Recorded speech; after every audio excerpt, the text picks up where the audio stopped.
Well, good morning, everybody, and welcome. We are so glad to have you with us this morning. My name is Brittany Feldott. I'm the Pastoral Associate at Cape Cod Church in Massachusetts. And this morning, I have the distinct pleasure of being here with Charles Galda, who is the president of Vision New England.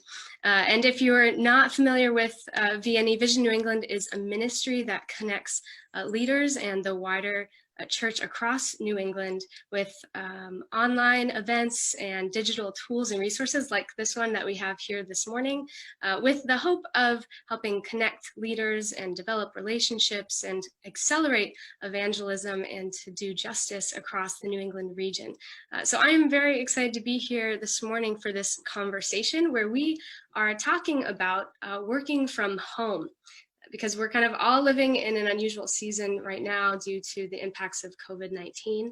And one of those big effects and changes that we're all kind of reeling from and trying to adapt to is this big transition to working from home. And whether or not we like it, it has kind of become a necessity for many of us to try and figure out how do we do this well, both as team members and also potentially as leaders and managers.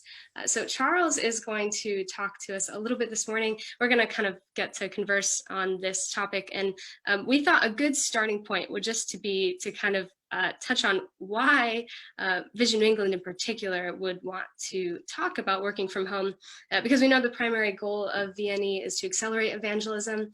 So why talk about work from home, Charles?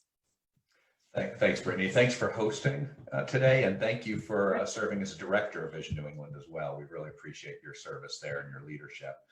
And it's a really good question, as you know. So we were founded back in 1887 as the Evangelistic Association. So it's always been an evangelistic piece of what we do. And there are things we do today that are very clearly connected to evangelism. We facilitate bringing leaders together around issues like foster care, prison reentry. We bring leaders together about addiction, mental health, racial healing, all areas that we would bundle under justice. And we always see that justice is the way. When we're doing justice, when we're serving others, it opens doors to share who Jesus is. And so there's an evangelistic effect to those, and it's part of an evangelistic strategy, in fact, for a lot of churches. There's also things we do around discipleship, where we bring leaders together to talk about and share and learn from each other on discipleship. We're actually going to do one a little later in August on that as well. And the idea there being that for us to be serving and caring for and loving others, we need to be living differently. Right. And that's all part of discipleship, and that again gets us to the point where we earn our right to be heard at times in the community, or at least an interest in what we have to say about Jesus. There's some times where we do stuff that's a little less obvious in the connection. This would be one where we just do the things that help churches and ministries do their work more effectively or faster. That may be more of what I think of as an enabling function. Mm-hmm. And this would fall into that bucket. So the more we can do to share things that help churches and ministries be more effective, whether that's dealing with remote workers, or it could be how you keep your books, right? If it helps people do evangelism better, we're happy to do it. And so this one's a little less direct, but still connected. Gotcha. If you're helping support the church, then you are helping support evangelism, presumably. Yep. Right? Yep. So maybe to get us started, would you tell us a little bit about your background and your experience in kind of managing work from home and what that's looked like for you? Yeah, I've been the president of Vision New England for just about a year now, I think. But before that, I had a 30-year career in corporate technology and finance at places like GE Capital, Transamerica, places like that. And in that time, especially in my GE jobs, I was there for 20 years in different jobs. I had a number of times where part of my job was working from home, mainly because the commute was just ugly. Right at the end, it was really that simple. And a lot of times because I would be driving into an office where none of my team was, because they were all spread all over the globe too. And so my background in this is both as someone who's been either part-time or full-time home office, and at other times where my team is all home officed as well. And so there's a lot of, and we had a big enough population that we spent time trying to figure out how does it really work well. Gotcha. So while the rest of us are kind of reeling and trying to adapt really quickly, you've been doing this for a long time, which means that you are a source of wisdom for us, which we're grateful for. If I'm a source of wisdom on this, it's the only place I am a source of wisdom. So thank you. Take advantage of it. So maybe could you tell us a little bit, Charles, just in your experience, what are some of the unique challenges of working from home, both from a management perspective, but also from kind of a worker's perspective? Yeah, I think there are distinct challenges, and I think we should stop because your point about COVID has kind of forced us into this position is a really important point. Mm-hmm. So in some ways, it's forced everybody to work from home, regardless of what your job is. But not every job is a good job to work from home with, and not every person will resonate with that or can be effective working from home. And so there is this notion of for ministries, and we've got a lot of questions about this from different ministries over the past few months. For ministries that are thinking about this longer term, you need to think about, well, why would you do it? Today, we know why we're going to do it, but if you're going to do it longer term, assuming COVID doesn't force you to do it longer term, you need to figure out why you're doing it. And so there is this aspect of, can the job be done then? And is this a person who that works for them, or that they can be effective doing it? And so there's the first part about not every job, every person will this work for over the longer term, but there are unique obstacles to it. Some of which I don't think anybody's really figured out well, and others I think you can close the gap on. So the ones where I still don't think anybody's figured out really well is when we're all together in one place, we have hallway conversations that nobody plans. There's no agenda, and we talk about things that are top of mind, and it leads to something. Right. And that casual interaction is really hard to work at when everybody is all the time remote. Yeah. And so the way we've tried to deal with it is we try and, I try and orchestrate those, and I would typically try and put it together with a meal. And so when I used to do this with my team, especially my global team, I would, we'd block a time where it would be we eat together, which creates a different feeling, and try and recreate that. It doesn't, but it helps.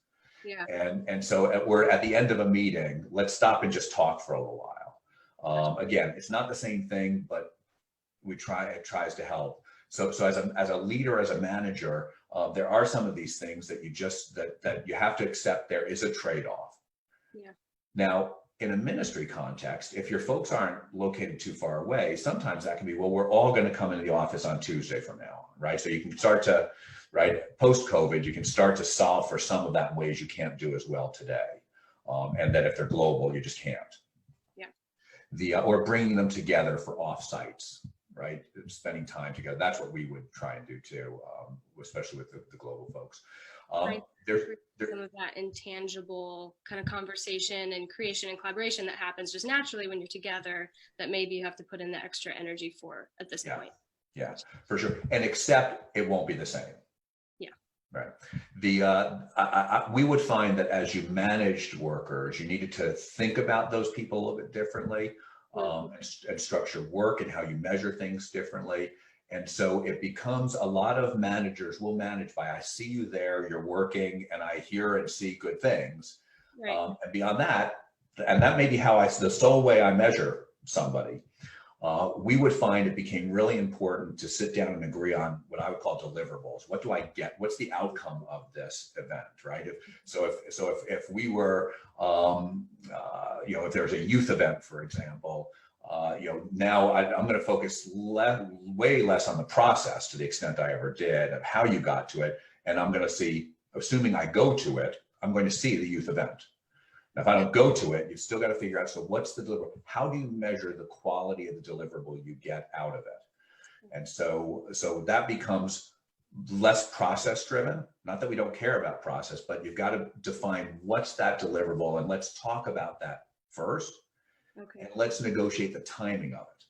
Yeah. So that's interesting because taking away the kind of evaluation from the process means you have to put a good amount of trust in the person that you are managing if you're only seeing only evaluating the product, right? And I Yeah. imagine it also takes a good amount of kind of extra energy from a manager as well. Yep. Yeah. Yep.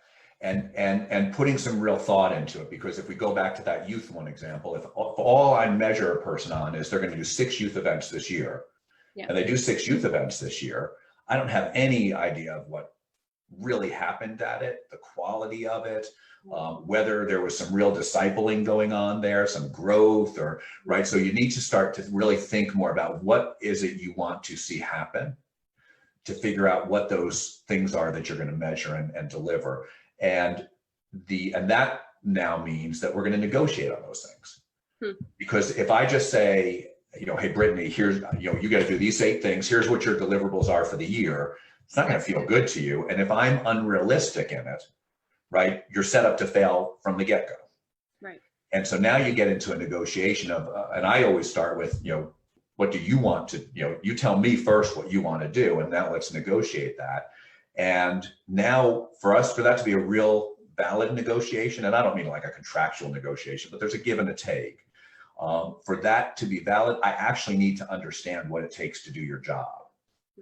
And we would find folks would get tripped up on that if they hadn't kind of grown up doing that work professionally. Right now, it's like, I got to just, if I really don't understand it, I'm either going to be unfair, at least I will, and pick really short timelines. They're unreasonable because I just want everything fast. Or I leave myself open to the fact that you're going to sandbag me because I don't know that this should only take a week and it took you 6 weeks, right? And not happening, but it could. Right? And in the old world where we sat together, I could kind of get a sense if you were wasting time or not. Now I don't have that. So now I need to know what work goes into making something like that happen, to negotiate a realistic date. And then we just measure stuff. Our team at Vision New England, right? We will set quarterly goals for ourselves as a team and as individuals. We track those every month, but then we sit down as a team and look at them on a quarterly basis, say, okay, how do we do, guys? We're not trying to beat folks up or anything like that, but we're trying to highlight where we may have missed things. And what do we have to do to start getting that stuff better? Now, if I got into that, we always score things red, yellow, or green, right? Green is good, yellow is at risk, red is we missed it, right? If everything on my list is red, it says something about me because we agreed those were reasonable dates and deliverables, and I've missed them all, right? And so now if I miss one, that's a different story. And we need, and sometimes, like in COVID world, everything got thrown out the window, right?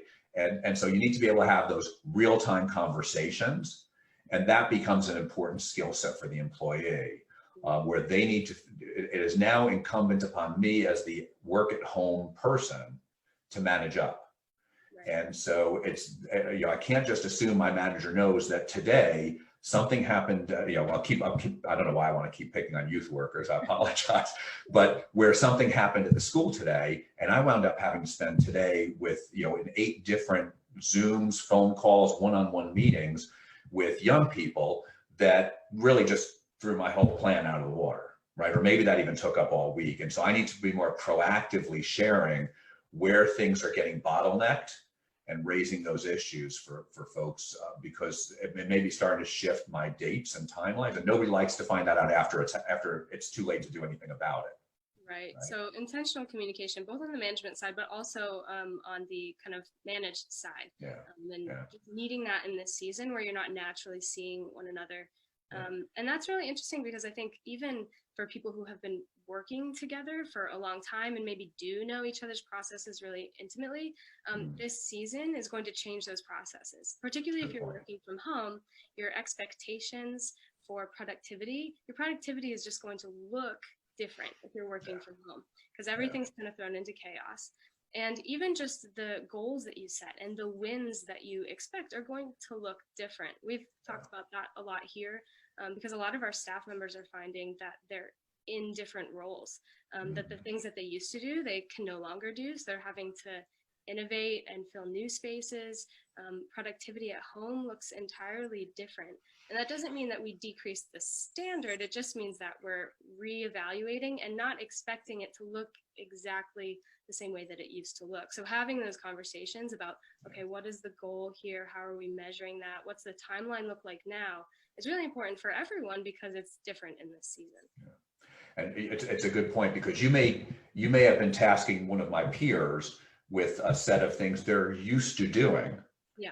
Right, even in a pre-COVID world. And so you have a certain set of expectations. Now, I just got thrown into this. I never did any of this before. So you may be looking at me, if you don't ratchet and say, okay, there's a lot more learning curve suddenly, and he's not sitting with someone who can help him learn it, right? So it can take longer to do the knowledge transfer kind of things.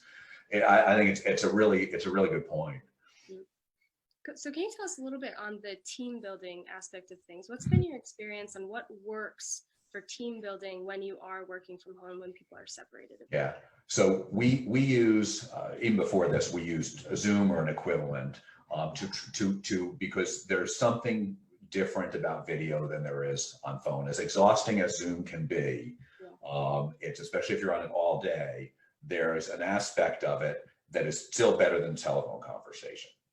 And so doing that, and what I found out in a conversation with my daughter, and explaining to your team why you want the video on.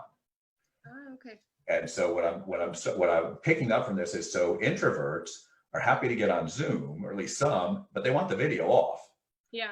Right. And she's an introvert. And so now she was sharing a story where her manager was calling people out on the call saying, turn on your video. And we were talking about it. Of course, nobody's going to like that. No, and in your pajamas, you won't like that. Right. and so now you've got, so I said, well, and I explained why, from a manager's perspective, you're trying to build team and why this is important to you, because it would help if he explained that to us. And so it became a conversation about, actually, there's a really good point there. We assume everybody knows why we want video on. And not everybody is there, and letting them know probably ahead of time. Yeah. Right. So to avoid the pajama situation. I see some things you didn't want to see. Yeah. Right. And so clearly, so using video as much as you can. We also will use a lot of instant messaging, a lot of Slack, to just try and help us work together more like we're there. Yeah.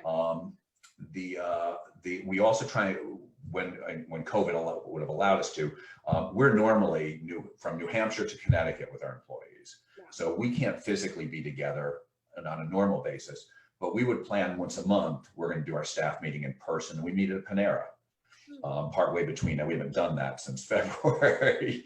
And but trying to orchestrate those. I was talking to a guy yesterday, a pastor yesterday.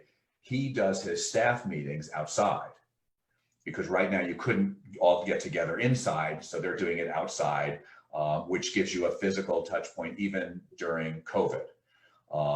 Finding we do a one-on-one every week normally anyway, but then we try and spend some time just on personal stuff.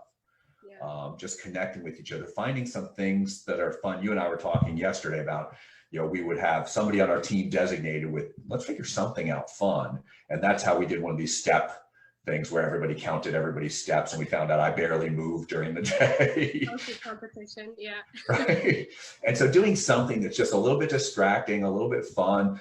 We'd anytime there was an election coming up, whether it's UK, US, wherever it might be, everybody would have not who they want and not talk about politics, but who's going to win or how big will the margin be? Just, again, unrelated, just as a way to joke around.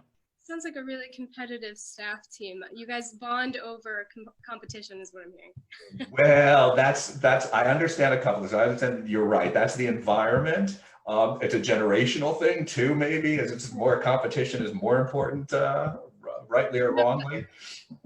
But we just try and find stuff, anything that we could do that would kind of be something that would make up for the fact you're not sitting together, and create some fun in the environment. Because if every interaction is just work and work and work, you lose the capital you normally invest in a relationship.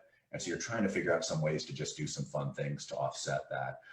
So we kind of create that rhythm of in-person and offsite stuff. I was sharing a story the other day too, where So I'm an IT guy and a finance guy. And so my staff meetings, when you came to my staff meetings, we do business, and we had to jam a lot into the time we're together because I'm task oriented. So it fits with maybe that's more, we should blame it on. And I remember having a CEO that I worked for one time where we'd have like an hour and a half or 2 hour staff meeting. And it would seem like if you got to any business within the first hour, right, something's, we're ahead of schedule. Yeah. And it was months of attending that staff meeting going, this is a complete waste of time. I don't know why we got stuff to do. And it took me forever to realize, okay, this is about relationship building. And a lot of us were on that team remote too. And so we talked about the weekend, the weather, right, all kinds of different things. And I think it was just purely, he was smart about investing that time in relationship building, even though it could feel like a waste to the task oriented folks. So those are some of the things as we build teams. We would try and do stuff. We didn't do this well often. We try and do things together. So we might have where we're going to send cupcakes to everybody, right? So we're all going to have cupcakes together on some, if there was a big project we all wanted to celebrate or something like that. We try and figure out how to do stuff like that. But also, sorry. I'm going to pass that idea on to my boss. Well, I think somebody who knows how to bake too, if I remember right. My mother is a pretty talented baker. So She's a very talented baker. What's her Facebook page for her stuff? Her company is called the Scratch Cake. Scratch Cake on Facebook. If you go there, you'll be very impressed with what the Feldott family bakery puts out. And the other one would be there's a sense about measuring team that's a kind of a gut feel thing that comes through, I think, better when we're physically together. Yeah. But figuring out, are there some ways to measure team? And so occasionally we just do like a quick survey of maybe 2 or 3 questions just to get a read on. So I think I'm feeling this, but it's all video and phone. So let's ask people specifically in a way that we wouldn't normally if we were together necessarily. Yeah, that's really good. I think we found, so at Cape Cod Church, we've now transitioned to being back in the offices, but we were working from home for a couple of months, and we found that those times when we were able to laugh together were really, really important. We were meeting together on Zoom every day at 10 a.m. for a kind of an intentional check-in. What you were talking about, like those intangibles, we were trying to kind of gain those through a daily check-in, which we wouldn't typically do in addition to our staff meeting. But the times where we were able, at the beginning and at the end, where we were able to talk about things that weren't about work, or when somebody's kid would hop on the video and we got to say hi to Sophie, or when our worship pastor just kind of played a song just for fun, or we were messing around with each other, those days were really important. Yeah. Because you're living in kind of for many people, a stressful, anxiety-inducing time, and just kind of have that relief, and also to remember that, yeah, we're all in this together. We are teammates, and that relational piece is valuable, even though we're all trying to manage and to get this all done. Yeah, I think you're hitting on a really important point, even now more so. So, I'm always, as a manager, I try and be really flexible about stuff, and there's times you can't be. But I had somebody who worked for me in the UK.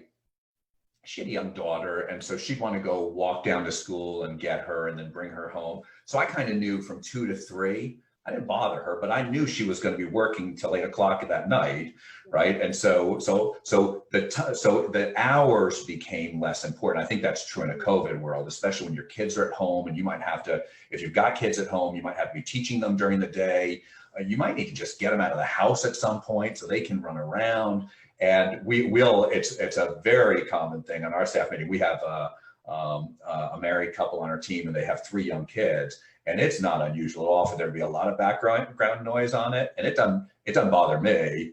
And for them to come join and sit in, and we stop what we're doing, and we talk to the kids, and we joke around with them, and right. And that normally, right, you wouldn't be doing that. I was on a call yesterday with some pastors where one pastor, I didn't know this, he's got a very small dog, so that sits on his desk while he works. And so he just showed us the dog. And so then another one got his. So I was like, okay, cool. I went and got we've got an 85-pound black lab. I went and got her and had her sit on my lap too. Zoom show and tell. Sorry? Zoom show and tell. Right.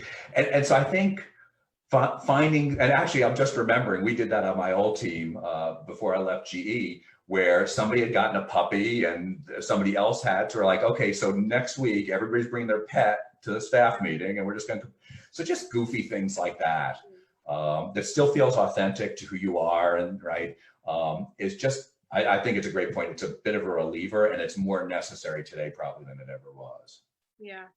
So related to that, Charles, how would you, you were talking a little bit how kind of hours change, particularly when you're integrating kind of home life and work life, and how that means that people are working at different hours than they might typically be. How do you kind of handle that when a lot of the work that we do is teamwork and people are kind of meeting one another? And how do you handle that shift from, okay, we're all in the office at the same time and we know when people are available, to, okay, everybody's life looks a little bit different and their needs are a little bit different?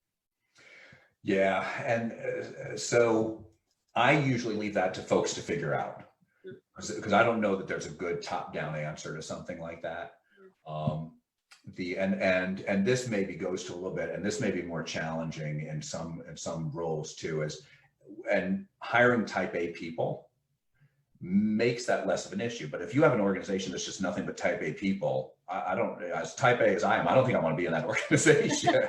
Right? You need someone else around because we're crazy. And but maybe lean type A a little bit, where they're self-starters because there's not somebody there to get them started. And they're going to be, motivated, self-motivated for us to find the time when we can connect. Yeah. And we didn't find that it was so much that we had, if I had 8 direct reports, that everybody had a completely different schedule. It was, one person we all knew didn't work on Friday. Another person would have to take a break during the day. And sometimes that was a hassle. Yeah. It was never debilitating, but sometimes it was a hassle where you're trying to put something together and it's like, oh, that's 7 o'clock. So-and-so can't make that, right? And, or 7 o'clock their time. It was understanding people's work hours. Now, if you really are in an environment where you've got 10 people and everybody's got different working hours, right? Yeah. I think that is going to be hard for the people where there needs to be connection. So if you're, right, because you'll have people where it doesn't matter at Cape Cod Church, it doesn't matter what hours they work, then odds of you guys having to be together a lot, right, that you can't figure that out is small. Right. But I think if really there's a huge divergence of people on a team, they're going to have to figure out something together. And you might have to get involved to broker that even if you need to. But we never really had that where it's just too unmanageable. Gotcha. Well, I want to kind of talk a little bit more to the personal kind of employee side on how to manage working from home and how that looks. But one thought kind of before we transition, talking about team building and from kind of rather than a manager, but an employee perspective, a team member perspective, one thing I think we took away from this season was the importance of generosity. And our pastor here brought this up in one of his sermons, actually, during kind of the height of quarantine, and how generosity protects us from what we don't know. And I think that's just generally true. There are times when we might treat somebody poorly, or maybe just treat them normally, but we would look back and we found out something about what's going on in their personal life, what's going on in the background that we just didn't know, and we can look back and kind of regret that. But when we act kind of proactively, generously, and kind of graciously towards people, we protect ourselves against that regret. And I think we experienced that as a staff working from home separately, that more than ever, and I don't think this is a new thing, I think it's just something that we were realizing, more than ever, we need to treat people graciously and generously, because there are things going on at home that we just don't know. And everybody's situation is different. How they're handling this season is different. And that's probably exacerbated by being in the home and having to kind of manage work and life at the same time. So I think that was one big takeaway for us as team members, was just to kind of go into every meeting with that in mind. Like, how do I treat these people generously? Because I may be frustrated by how they're acting or the tone of this conversation or whatever, but I also don't know what's in the background, and I might find out later, and I don't want to be disappointed in how I treated them. That's a great way to say it, and your lead pastor is better at being tactful about it than I would be. But I think it's what you're making me think. If somebody was not stupid, lazy, or incompetent before COVID, they're probably not stupid, lazy, or incompetent today. Right. And if that interaction isn't going good or something's not getting done, there's something else going on. And you're right. I don't know what it is because I'm not sitting next to them anymore. That's a great point. Yeah, that's really good. So Charles, from your experience as being somebody who also just works from home, never mind being a manager, what would be some of the things that you have seen for yourself or for your team members that have worked really well in helping manage that kind of lifestyle? I think there's a few basic things that I think if you do not do this, it will not work almost no matter who you are. And so part of that is you need a separate workspace that's not your bedroom. Yeah. Where it is quiet. Or quiet enough most of the time, right? You're not hearing my dog right now, but there are times you'll hear my dog. If anybody dares to walk on our road out front, you'll hear our dog, right? And so find that place though where it is generally quiet, where you can focus, where you can have an interaction on Zoom, that there's not all kinds of distractions from it is very important. Now in COVID, you didn't have that plan, but people have to plan for that if they're going to do that over the long term. Having some ground rules with your family becomes a second part of that. So my family knows that when my door is shut, that means, right, I'm busy, don't come in unless you really have to. But that doesn't always work and it breaks down sometimes. And I'm not always good about remembering to shut it when I don't want to be disturbed. Right. And so you've got to, and then you've got to be just as generous with your family as you would be with your coworkers, and just suck it up and say, well, look, the world didn't end, it's okay, right? And so that becomes one. I think get up, get dressed, right? Do whatever if you used to work out, if you can get someplace to figure something, work out, right? Do the things that get you into a routine. So that it doesn't feel like all you do, because it can feel that way, is all I do is I get up. I'm in my pajamas all day. I'm in my bedroom all day. I never leave these 4 rooms, and I never stop, right? Because you need to have some boundaries about when work is supposed to stop, and some of us aren't great at that. But where you start to have a routine of now work is over and I go out and I'm done doing my work. So I think those become important. The ones, and I'm terrible about this, and I shared this with you, is go outside once a day, even if you just at least get the mail, right? Go walk to the end of your road or something, because I have a tendency, I just sit inside all day long and I work, and I'll go days and I've not had no fresh, and that's not good for your productivity and probably not for your mental state of mind either. And so I talked about a friend who, when he was working from home, he'd get up every morning, before he started, he'd go down to Starbucks and get a cup of coffee, and he'd come home. And so he'd just get outside. And he'd go to at 2 p.m, where he had a break in his calendar, he'd go to the farm stand and buy some vegetables for dinner. And that's just, my mind doesn't work that way. I'm too task oriented, but that's actually the right thing to do, is get out and get some fresh air and some sunlight when you can. I think those help us mentally, but I think long-term productivity, they'll help, because you've got to find some other human interaction. Otherwise, even when our son is back at school, it's my wife and I. Yeah. And I don't think she wants to be the only human interaction I have, because I'm not that fun to be around. Yeah. And so, but finding like at the coffee shop, right, where you can talk to somebody real, in the flesh. I think another one would be just getting the right equipment, right? Yeah. And again, COVID shifted us quick on this, but if you need a printer to do your work, if you're somebody who uses printer, fax, get the FedEx or UPS guy lined up so that you can have pickups when you need it, and you don't have to worry about, okay, how do I get this someplace? Sometime an external monitor, an external keyboard. If you're going to spend eight or more hours a day in doing this, you need the setup that makes it possible to do it. And that brings up another thing that's less about me and more about my employer, but it becomes both our issues, and who pays for this stuff? Right? Is this my equipment because I'm at home?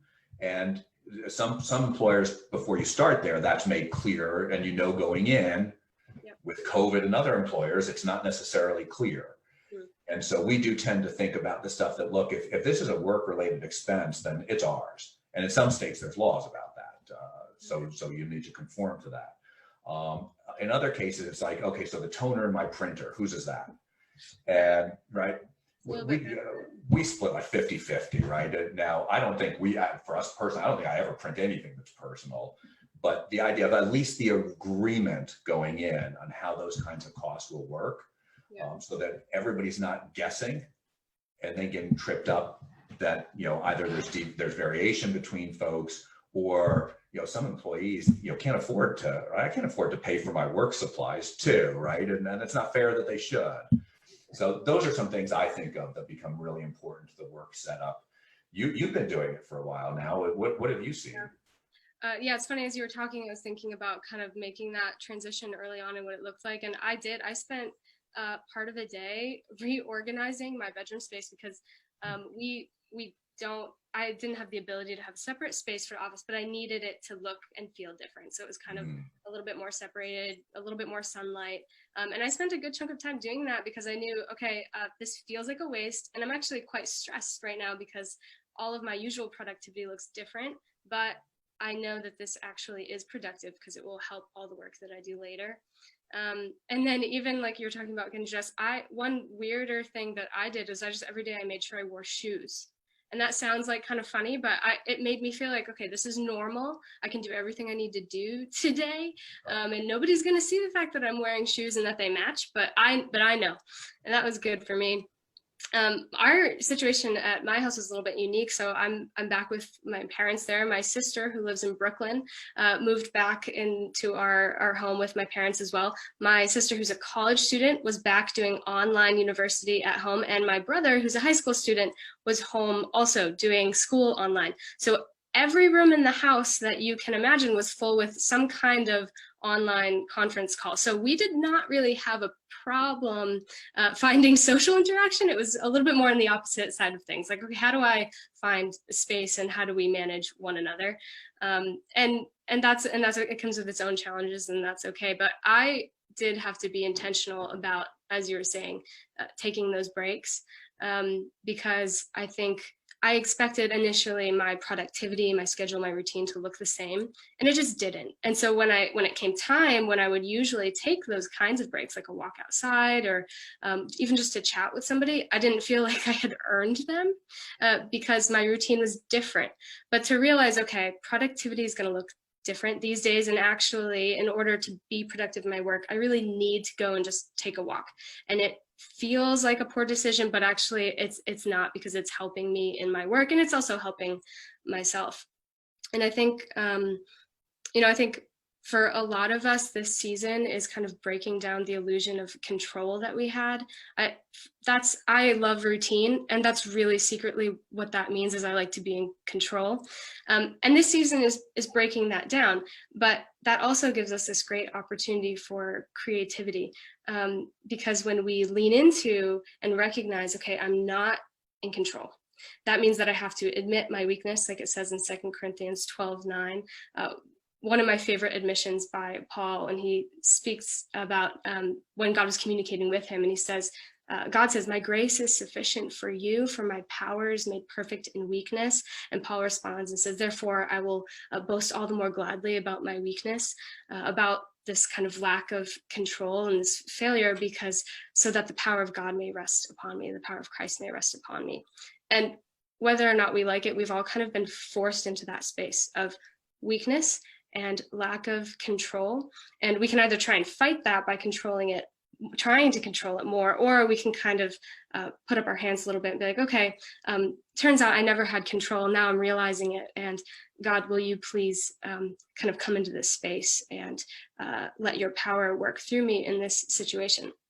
And the beauty of that is that if you're a Christian, the God that we serve and love is by nature creative, as a creator God. So when we let his power work through us, those areas of weakness, those spaces of vulnerability actually become awesome opportunities for creativity and change and really, really good innovation. And that's not easy and doesn't happen naturally, but it's kind of this choice that we have when we're faced with seasons like this. And all the things that we thought we could control, it turns out we never had control over. it's laid bare that veneer of perceived control, and even though we know we didn't have control to begin with, it doesn't feel good that the feeling of it went away. Intellectually, we knew it, but we really didn't know it. Yeah, that's a great point. Yeah. Well, we're kind of coming up on the end of our time. Charles, do you have any kind of closing thoughts or statements that you wanted to end us with before we say goodbye? Other than I hope this is helpful. If there's other topics, we're going to be doing more topics I talked about discipleship earlier on that we'll be talking about. We'll be talking about in the fall more about addiction, mental health, racial healing, all things that leaders around New England have told us would be helpful to be dialoguing and raising awareness and educating on. So we'll be doing more and more of those kinds of topics in something we're calling the Church in Action podcast. And so that'll be something, and this is kind of the precursor to that. But if there are topics that folks are saying, hey, we'd love to hear from other leaders around New England on this topic or that topic, feel free to drop me a note. You can go to our website and find those kinds of things, visionnewengland.org. You'll see our emails. Happy to hear those things and see what we can do. And if there's places you want to get connected to or connected to resources, that's what we're here for. So we would love to help people. That's really good. Yeah, so thank you for joining us, everyone, wherever you're joining us from. So good to have you. And if you're interested in more resources like this, like Charles mentioned, you can go to visionnewengland.org or check us out on our Facebook or Instagram pages. And looking forward to the Church in Action podcast, where we kind of get a little bit of insight into what the church across New England is doing in disciple making and kind of acts of justice in our community. So we hope that you will be on the lookout for that. But thank you, Charles, for this conversation, and thank you for joining us, everybody. Thanks, and thanks again, Brittany, for your leadership and for hosting us. Appreciate it.